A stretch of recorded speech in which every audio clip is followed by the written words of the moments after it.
Hey, welcome back to another episode of LaborVision podcast. I'm your host, James Dennis, and today's guest is going to be Raul Zamran from the Bricklayers and Allied Craft Workers, Local 2 of Michigan. How you doing today, my good, brother? How you doing that? How you doing? Pretty good, pretty good. Thanks for inviting me. Now, the work that you're doing is fabulous, and promoting the union and the labor force.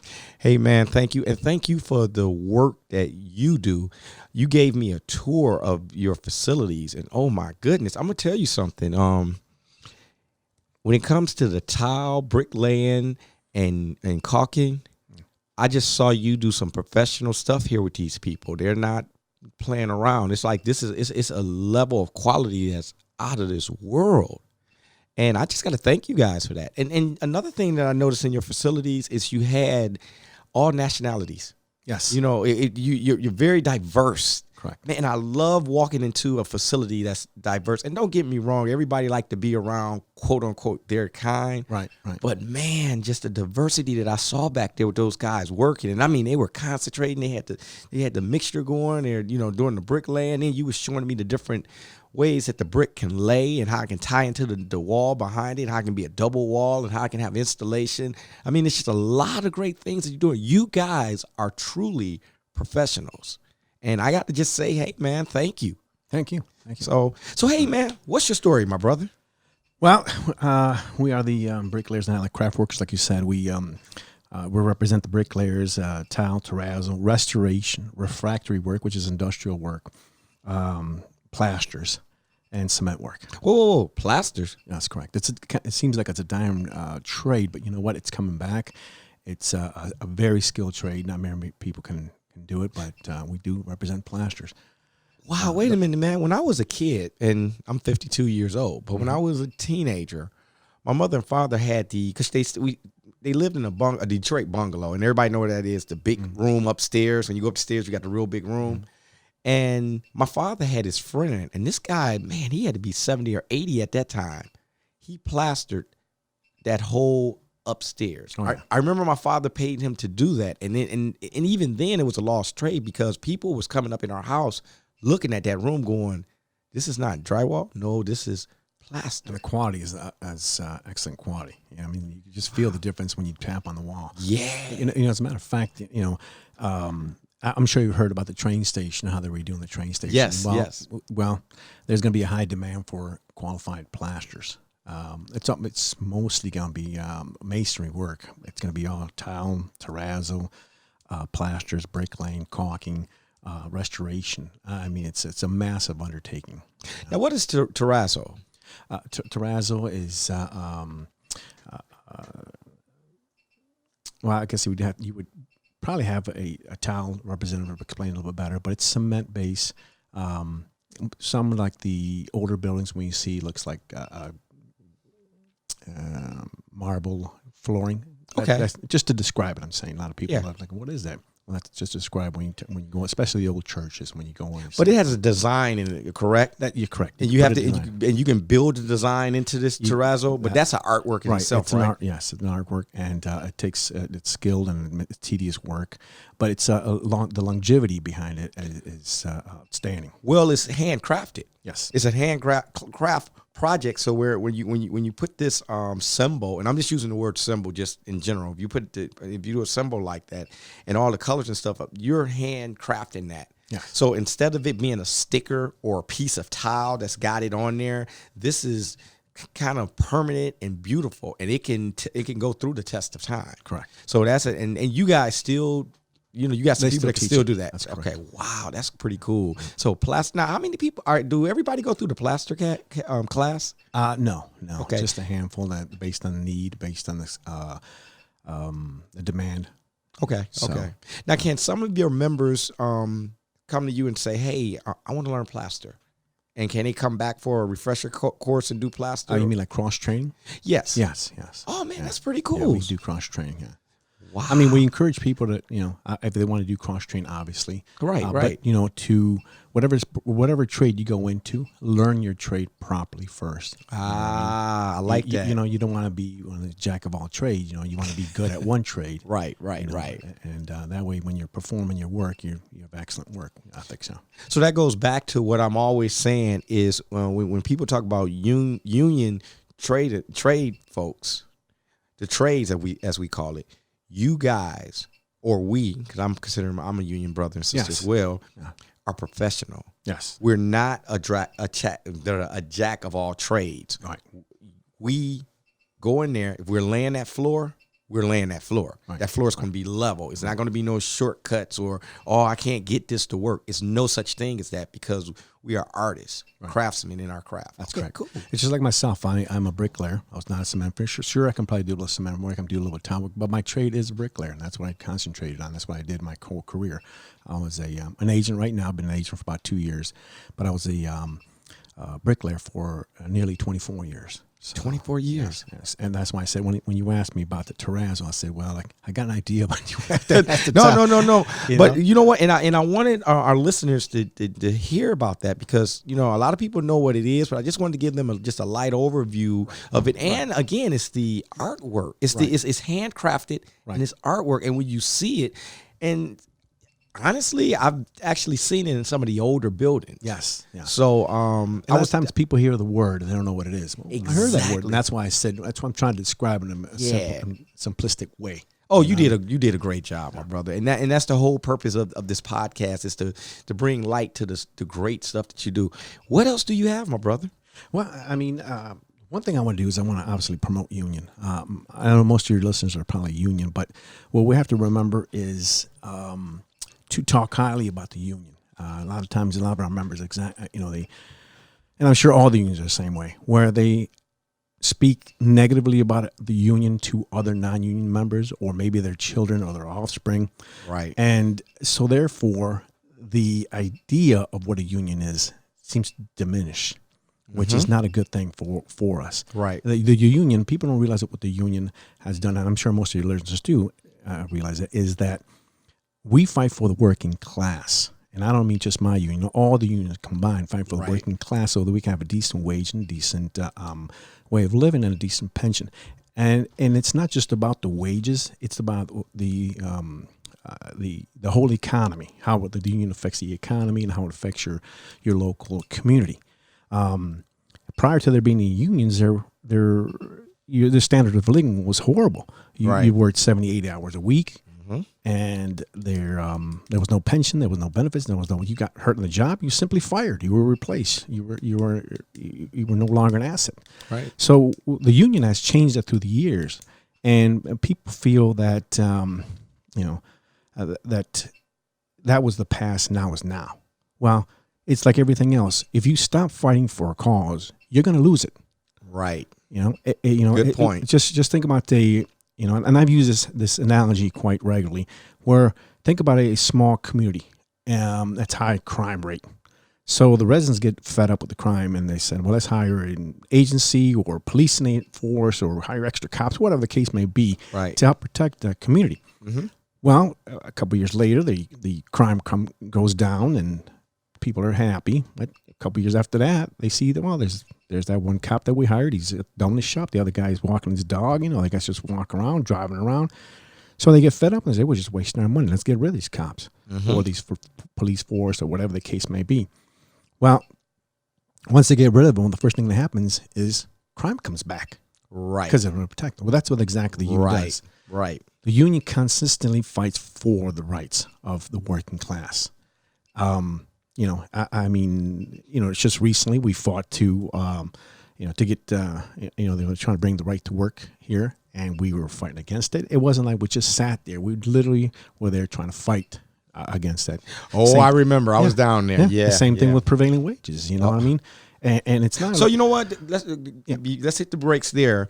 What is prevailing wage?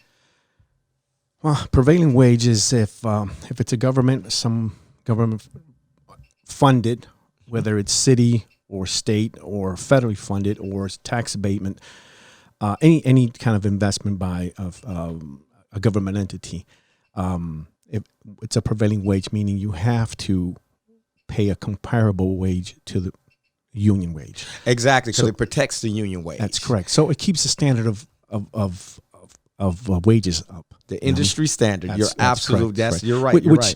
Again, And wait. That's helping non-union people. that's what I was just going to say. Yeah, Again, yeah. Okay, cool. It helps. It helps the non-union sector. They don't realize it.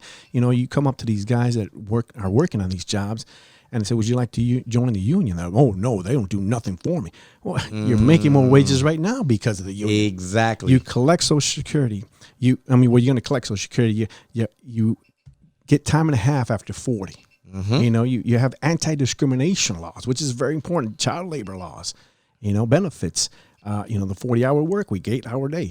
If you benefit from these, whether you were ever the union, or even if you heard the union or not, you benefit from these laws that were passed by the union. If it wasn't for the work of the founders of the unions and us continuing to fight, it'd be a state just like in China where they're making $1 an hour. Right. My counterpartners in China literally make $1 an hour with no benefits, no overtime. Wow. Because they have no representation. It's no coincidence that wherever there's a higher union density, there's a higher wage. Yes. You go down south, they're pretty anti-union. The wages are very low. And in some cases, they don't even have health insurance because they don't think it's a necessity. They're convinced by corporate greed or corporations that we don't need it. Absolutely. And you said it earlier that you don't just fight for union members. You're fighting for the working class. Right. You're fighting for labor. Hey, that's very, very important. But anyway, I interrupted you when you was talking about because we had to do prevailing wage. We got to make sure everybody gets that prevailing wage. And in some cases, let me say this before I get off that subject matter. In some states, I don't know if you know this, you probably already do because you're up on current events. Prevailing wage, when they pulled it back or said, no, you don't have to pay the union wage, it made some of those folks join the union. Yes. Because those corporations automatically was like, I don't have to pay you $20 an hour. I'm just using that as an example. I'm going to pay you 10. And they was like, I'm not doing this job for $10 an hour. They walked over, joined the union, and they got their $20 an hour. Right. So in some cases, it promoted unionism. Right. They realized that the standard area wages were dropping. Yeah, exactly. Like, wait a minute. I think we made a mistake. Almost with our current voters right now for the administration. They're kind of realizing, hey, I think we made a mistake. Yeah. It's what do they call it? Regretful vote syndrome. Boy, we have to also educate ourselves. And it's very difficult because we work. Have a steady 40-hour work week or plus, whatever the case may be. But we have to make an effort to educate ourselves as who we're voting for, because a lot of times we're shooting ourselves in the foot. And you gotta look at that voter record, right? That's very important. And don't neglect politics. I know it can be a tricky subject. I know it can be something that may be tedious or mundane, seems like, but you talk with your coworkers, talk with your local representatives, your union representatives, find out, wait a minute, how is this guy going to play a role in my community? Right. And a lot of people think, well, I vote for the president. You know what? It's the people in your community play a bigger role than the president of the United States. Yes. So it's important. Look, I got to applaud you for that one. I got to give you some applause for that one because you are so right about that. What else do you have, my brother? Well, again, like I was saying about promoting the union, I'll give you a perfect example. There's a gentleman who was a union member. It wasn't my trade; it was another trade, but it doesn't matter what it was. The point is that he's been a member while he was raising his family. He would always kind of bash the union, saying, "Oh, I'm not going to get that much in pension. I probably won't have a pension when I get older." In this case, well, he has obviously children he was raising. And he's talking that way about the union, and so now he has a kid who's 30 years old, and since was 20, was working in the trades, non-union. I asked him, why don't you join the union like your father? Oh no, the union's going to screw my dad. And I looked over his dad, and he's like, what's this about? He says, well, I've been trying to get him to join the union, but he won't join the union. I said, well, don't you have a pension coming? Yeah, I do have some pension coming, and you had benefits, you raised your kids. He goes, yeah, I did. Well, see all this negative propaganda you pushed out to your kids. Now it's in his head. Right. Now he's thinking that, the union's not going to be around. He's thinking Social Security's not going to be around. The union's not going to be around. The banks aren't going to be around. He's got to look out for himself and pay cash, take cash jobs. So now he's triple hurting himself, because of the fact that he's not a union member. He's not getting paid area wages. He's getting cash money. So therefore he's not contributing to Social Security or any kind of savings. So what's going to happen when he gets, our age, and this kid's 30. I'm hoping that we can change him around, turn him around and say, hey, look, now your dad's getting close to retirement. Look at what he was going to do. I think he's coming around, but the point is that it's sometimes it's corporations that do proper negative propaganda towards unions. Sometimes it's us. Oh yeah. And we need to stop that. We have enough people that we have to fight against in corporate and in politics. Right. And a lot of people say, like I've had members that, and there's a lot of people out there who have no idea what a union is or what it does. They think that we're just paying for the privilege of working.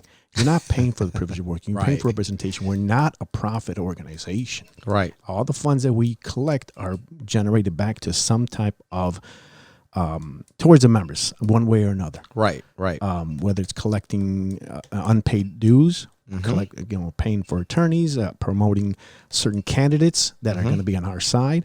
But everything goes right back to our union members. We don't get paid extra for joining extra members or signing people. There's no tip. There's no commissions. There's no nothing. Right. But you know what? Here, let me say this too. First of all, the union, and I'm glad you're bringing this up. So the union is the person that is the group, or our union gets the contract. We negotiate the contract. So we get the contract. So we're in charge of enforcing the contract. The union dues also goes for if the company decides to do something that's against the contract. Correct. And let's just say, and I'm going to use this I'm going to give you a real life example. Yeah. Right. We had one of our contracts where the company was supposed to provide benefits, health care. Mm-hmm. The company decided to go, we're not going to provide health care. It just was like, starting this day, we're going to drop it. And that was already in the contract. Yep, it was in the contract. Okay. So, our union said no, immediately got an attorney, got an injunction, and then went to court, and bam, all of it got reversed. The company did it just because they could. Right. It really was. Well, they were trying to get away with whatever they can. Well, yeah, and this is what I like to tell people about their union dues. So no one went around and ponied up for an attorney while this was going on. This happened behind the scenes.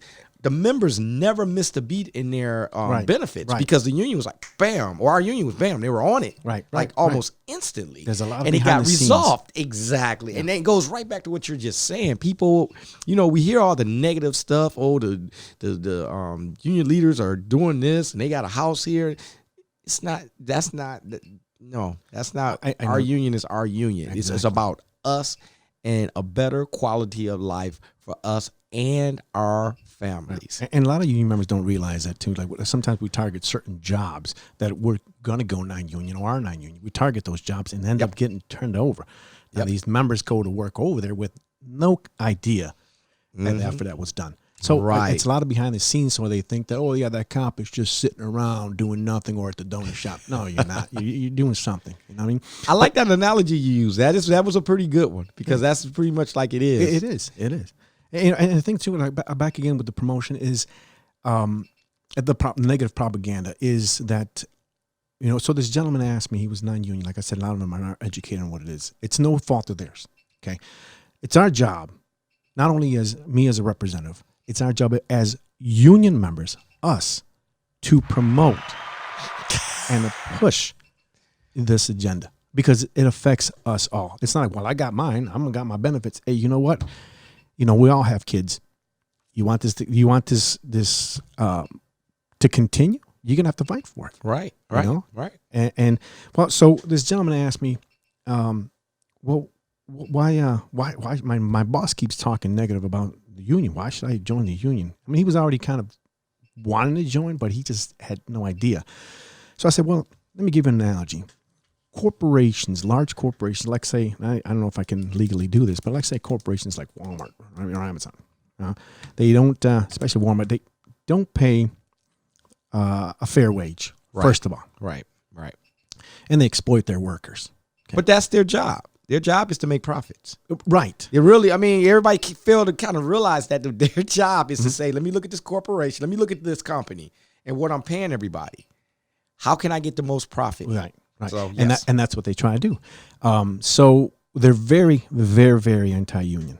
If there's any word of a union coming in, obviously they act. They have a team that acts to eliminate that. So if they step in, if a union was able to step in at one point and say, listen, this is not fair. You need to pay standard wages. You have to provide some type of insurance. Well, because of that, that prevents them from taking further advantage of the working class. Mm-hmm. And so therefore they're going to either do it themselves or hire an agency to promote negative propaganda towards a union. So that's what happens. And then, and so we as taxpayers, because of the fact that these people don't have enough money, it's not any of the fault of theirs. Everybody has to work. Right. Now, it's no fault of theirs that they're underpaid. It's no fault of theirs that they don't collect any benefits. But we as taxpayers have to pay taxes, which provides them with health insurance. Right. So in essence, we're subsidizing the corporations. Right. They're already getting a tax break. And then on top of that, we're subsidizing their income. A lot of tax break. So, I mean, to me, that's completely fair. That's what sometimes what we have to do is we have to look around.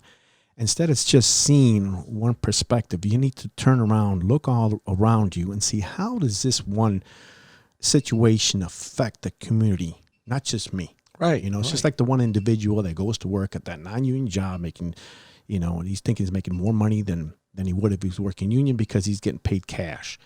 Okay. By doing that, how does he affect his community? Right. He's taking that job from, what am I saying he's taking it from, but he's making the non-union sector more competitive, and our contractors who are paying the fair wage, who are elevating the standard of living here in this community. Right. He's making that more impossible for them to do that. Yeah, that's true. That's true. That's why the wages continuously go down in those sectors where they have non-union. Right. Messing up the industry standard of living. Right. Correct. So what we do also, we train our members. Yeah, I saw that. And not only properly trained to do the job skillfully, but safely, which is very important. We have classes that we teach in regards to safety, and we also are involved in the MUST program, which is a drug test. You don't want someone, especially when we work in at high altitudes. You may think, well, that's your own business. Yeah, that is your business, what you do on your own personal time. But, when it comes to safety and working with someone who is incoherent or, just plain high, he's putting you at risk. Right. So, Can I ask you something? And sure. I mean, if you can't answer this, I fully understand. So when it comes to the medical marijuana and all that, how does that impact your people? Do they have the ability? What if it's a medical situation? Can they bring the thing from their doctor and still be able to be on that job, or it's absolute zero tolerance? It's a zero tolerance. Okay. That's for the most part, because it's still a safety factor. Still a safety. Okay. Good, it's just like well, let's say alcohol was the same situation. Let's say alcohol was a health benefit. So I guess to some people it is. So is it going to change? If you're intoxicated? Well, now I have a card that says I can drink. You're still a safety factor. Great. Well, our listeners need to hear that, because a lot of people think, well, I got a card, I can smoke, or I can, you think we're discriminated against because, look, I'm not. I really, to each his own. I mean, I really have no problem with people, whatever they do in their own business. But when it affects the safety of my coworkers or myself or even themselves, And they're high up on those scaffolds. Yes. I mean, you was just showing me that scaffold. You got to properly tie yourself off, and you're keep in mind those bricks you don't build the bricks from the bottom up and they raise up on their own. Yeah. You're building the bricks from, you're stacking, right? Yes. And you know what? It's amazing to me that and this was something I was always a little kid when it came to bricks. I always loved bricks as a kid. We would have bricks in the backyard we would like play with. How the heck do you get the what is the stuff in the middle? The mortar? The mortar to be so even. How do you do that? Because I didn't see none of those guys measuring with a ruler. They just was laying in when I was in this training facility. It's years of training and skills and the little tricks of the trade. Okay. Usually relate to the line. They put up a line, you measure it ahead of time. You build your leads.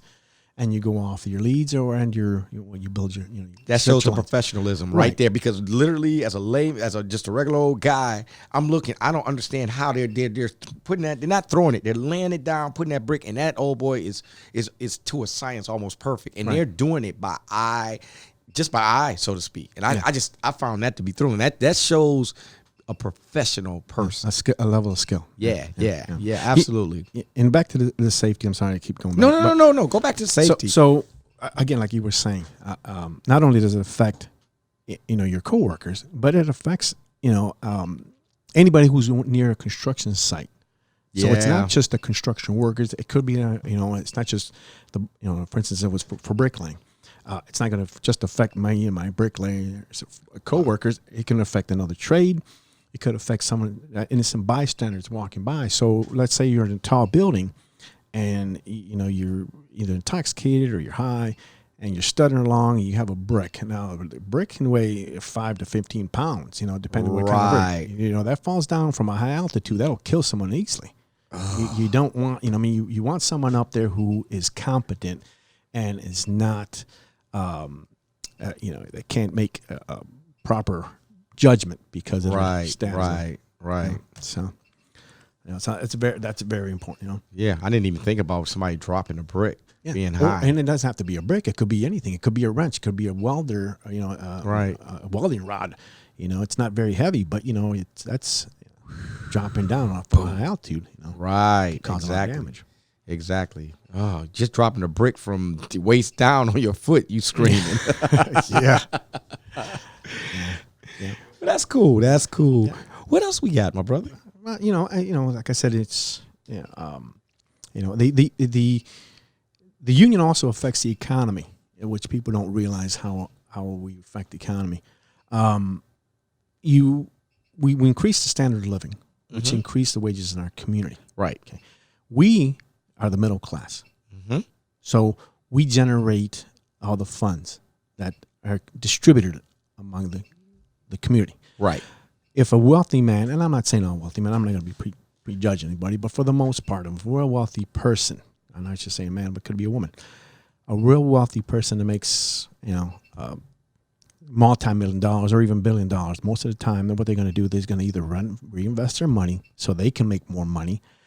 They're going to do stock buybacks, like with the tax breaks, they get this stock buybacks, or they just basically, it's going to be all for them. Okay? Right. That money does not get circulated among the community. It doesn't get circulated at all. It leaves the community. Right. And so say the same amount of money was to be generated by a certain amount of union workers. Let's say $5 million. Right. And you have, I'm just taking a guess, 100 skilled trades make that money. Gotcha. Say. So those 100 workers are going to go back to their community. They're going to spend money in their neighborhoods. They're going to generate income for the community, which hence they're going to have more money. So they're going to spend more money, and it's going to continue. So in other words, probably 70, 80, 90% of our income is going to get regenerated. Whereas to a wealthy person, you're probably going to say maybe a handful is going to get regenerated. Most of it is going to be reinvested. Well, that's kind of a fact. Yeah. I mean, we already know that. That's one of the reasons why that person is wealthy, because they're investing their money. They're spending. And I'm not going to say they're wiser, but they're making their money work for them better than the middle class person, where we'll go out and we'll buy a new car, we'll pay somebody to mow the lawn, we'll go to the local grocery store and shop, we'll pay more for the stuff for the TV, the cable and the cell phone bills, and buy cell phones and all that other great stuff. And I'm not against people making money. I'm not against people. No. We just putting the facts down. Right. This is the facts. The facts is a person that's pretty well off. They're well off for a reason. Right. I mean, they work their money way different than I do. And it should be. I believe that if you work hard, you can stay. But on the issue that I have is when they exploit the workers. Yes. You pay a fair wage. Mm-hmm. I mean, we're the one that's going to keep your, whatever product you're selling as an owner or as a developer or as a producer or manufacturer. Whatever you're manufacturing, whatever you're producing, somebody's got to purchase it. Right. You're not just going to keep making that product and nobody's going to buy it. So let me ask you this: with the Bricklayers, how's employment right now? We are currently looking for masons and a little bit of tile and cement, skilled trades right now. Okay, so, and I know you have the apprentice program, but what if somebody already knows how to, bricklay? Can they come through? Yes, they already know how to do the work. They're experienced. Maybe they might have been doing it cash under the table. Well, that's what we're looking for. They simply contact me. I'll sit down. I don't just sign somebody up. I like to explain exactly what the union is. How does it impact the community? How does it impact them the long term? I'm not signing up a worker. I'm signing, hopefully, a lifetime member. A career. That's correct. Yeah, a career. Correct. Now, before we forget, how can they get in touch with you? Is it an email or phone number here at the office that they can call? Well, they can contact me directly, and my number is 313-587-4913. All right. Can you say that one more time for them? 587-4913. All right. Area code 313. Cool. And that way, and that's cool. So if anybody out there that's experienced, you've been doing it, and you like, man, maybe I do need to be part of a union. Maybe I do need to make this a career. Some people think they're already in a career, but they're still getting paid under the table. They need to make it a real career because they are eligible for a pension as well, correct? That's correct. And the beauty about the pension, about the union is when we're in our sector in the skilled trades, you go from job to job, as far as different job sites. Right. Sometimes you may work for a company for a long period of time. Sometimes it may be just for that job. So, therefore, if you work for a non-union company, if they provide insurance, if you're lucky enough that they provide some kind of health insurance for your family. Oh, that's right, because they get. I talked about pension, but you're bringing up health insurance. Yeah. So if these people come down, talk to you, qualify, they can get pension and health care. That's correct. For them and their family. Dental, medical, and wow. So if they work for a non-union sector and the majority does not offer any benefits at all. Right. A lot of them are 1099, which, like I said, it's horrible. Yeah, and a lot of people are being taken advantage of because of the 1099. Yeah. And I think I heard rumors. I'm not 100% sure, but I heard that the Attorney General is kind of looking into those 1099 because you're not supposed to. How is it? You're pay an hourly wage. When you're paying an hourly wage, you cannot contract. He's an employee because you're directly supervising that person. Correct. So you're saying, by 1099, you're saying that you're an independent contractor, and you're not. Right. So you're what they're doing is they're exploiting you. Again, they're exploiting you because they're no one have to pay liability. You don't have to pay medical workman's comp, and they don't have to pay any unemployment insurance. So they're saving all that money. They might tell you, well, we'll 1099 you. We'll give you an extra $2. Really? So if I get hurt in the job, you just hurt, and I didn't get my own workman's comp, I'm hit. So really, a 1099 realistically is if I have, and I'm using this as a loose example, everyone. Somebody cuts my grass, and I say, hey, Joe, you're cutting my grass. He goes, yep, I'm gonna cut your grass. You pay me $10 to cut your grass every week. Every week I give him $10. I don't supervise him. Right. I'm not paying him by the hour. I mean, if he could spend his own contractor. 50 hours, yeah, right. As long as all I'm looking for is the grass to be cut. And that's what the 1099 is. You just give a directive and you almost walk away from it. But they're not doing that. They're not your employee. They're treating them like an employee. Yeah, they're just paying them under the table. And then saying they're an independent contractor. Right. So you're paying for their job. Rather wow. That's what. Yeah, so that is definitely not an independent contractor. Now, apprentice, you're right now you're good on apprentice, correct? Well, we still are training. Our apprenticeship program, we're going to need more apprentices in the long run. I mean, right now, we're approaching the fall season. We work year round, but it does slow down, obviously, because we're impacted by the weather. But we do. Yeah, Michigan. Yes. Yeah, because our great season is on its way. Yeah. It's called winter. Yeah. Yeah. Boo. Yeah. So, a lot of times, depending on the project, they may pay for winterizing. A lot of times they do. Okay. Or they work inside. So it's not like we. Now, what is winterizing? May I ask? Winterizing is if you're working inside, obviously you got winter work, obviously, because it's heated. So winterizing would be if you're working in an exterior or something that's exposed to the elements. That's tarped off and heated. Oh, okay, cool. So to protect, it's not just to protect the workers; it's also to protect the material. You can't have material freezing. It won't bond properly. Again, that's another factor right there where it becomes a safety and training issue. I've seen sites where non-union companies are continuously working, even though it's freezing weather. Now they're not properly adhering to each other, the material, so they're not bonding properly. So therefore, that could be an issue. Wait a minute. So I used to hear the rumors about people mixing antifreeze with the mortar to make it so it doesn't freeze up real quick. Right. And you're not supposed to do that, to the best of my knowledge, right? Well, I can't answer that properly. I mean, that's been done. It's more to that answer, but yes. I mean, it can be done, but it's to certain degrees, certain temperatures. A lot of times people we'll put it in the mortar, and it'll be zero. It has no effect once it gets a certain temperature. But most companies or most responsible contractors have a certain temperature that they will not install. If it's like, say, it depends on the specs. It may say 35 and rising. 35 degrees and rising. Got you. So you're nowhere near the freezing zone. Sometimes some may be higher standards, but to avoid that. So let me say this. So what you're telling me is union workers properly put things together the correct way by the specs. Mm-hmm.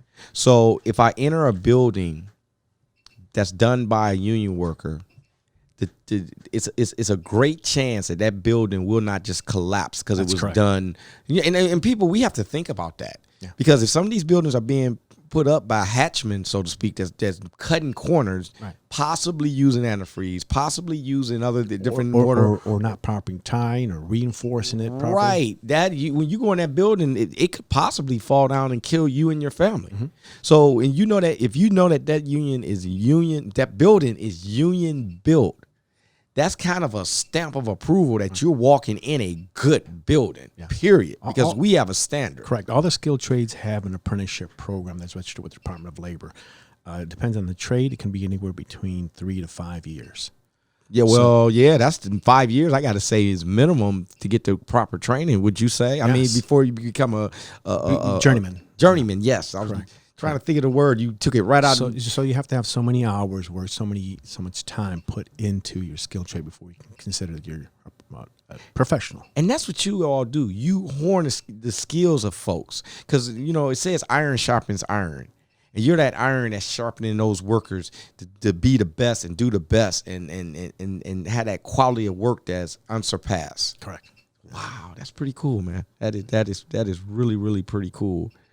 What is the one message you want to get out to the people about the bricklayers and the things? What's something you want to tell the public that you want them to remember you by out of this podcast?